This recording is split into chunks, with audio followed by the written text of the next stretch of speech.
بچوں ماں باپ کو کبھی تقسیم نہ کرنا۔ ممتا کبھی تقسیم نہیں ہوتی۔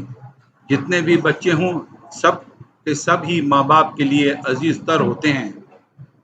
ماں سبھی کو دودھ پلاتی ہے، گرمی سردی سے بچاتی ہے، جبکہ وہ اس قابل بھی نہیں ہوتے کہ اپنا خیال رکھ سکیں۔ باپ اپنا سکھ چین قربان کرتا ہے اپنی اولاد کو سکھ چین دینے کے لیے۔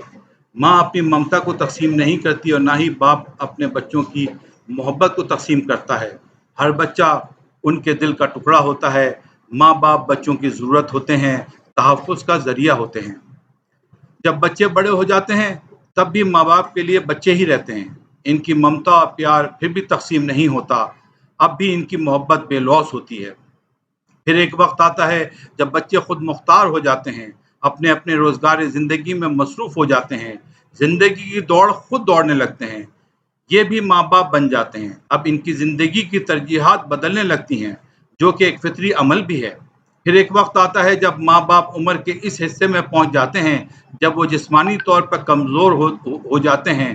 اب ان کو سہارے کی ضرورت ہوتی ہے۔ وہ ماں باپ جنہوں نے بلا شرکت غیر اپنے کئی بچوں کو پالا پوسا ہوتا ہے، آج بچے اپنے والدین کی خدمت اور دیکھ بھال کے لیے باریاں لگاتے ہیں، مالی اخراجات کے لیے آپس میں چندہ کرتے ہیں، ایک دوسرے کو اپنی مجبوریاں بتلا کر دوسروں کو ماں باپ کی کفالت کرنے پر آمادہ کرتے ہیں، اور یوں یہ بچے انجانے میں اپنے ماں باپ کو آپس میں تقسیم کر لیتے ہیں۔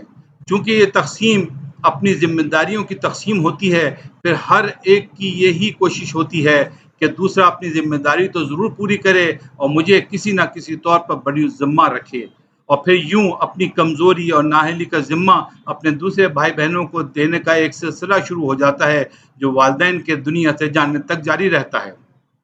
ہر بچے کا اپنے والدین کے ساتھ ایک منفرد رشتہ ہوتا ہے۔ ہر بچہ اپنے ماں باپ کو صرف اور صرف اپنی ذمہ داری سمجھنے لگے تو نہ صرف اپنی دنیا بنا لے گا بلکہ اپنی آخرت بھی بنا لے گا۔ اپنے والدین کو اپنا قیمتی وقت دو، پوری توجہ دو، ان کی ضرورت کا خیال اس طرح سے رکھو جیسے انہوں نے تمہاری ضرورت کا خیال رکھا۔ کوشش کرو کہ انہیں زبان سے کچھ نہ کہنا پڑے۔ خدا را اپنے والدین کو کبھی تقسیم نہ کرنا۔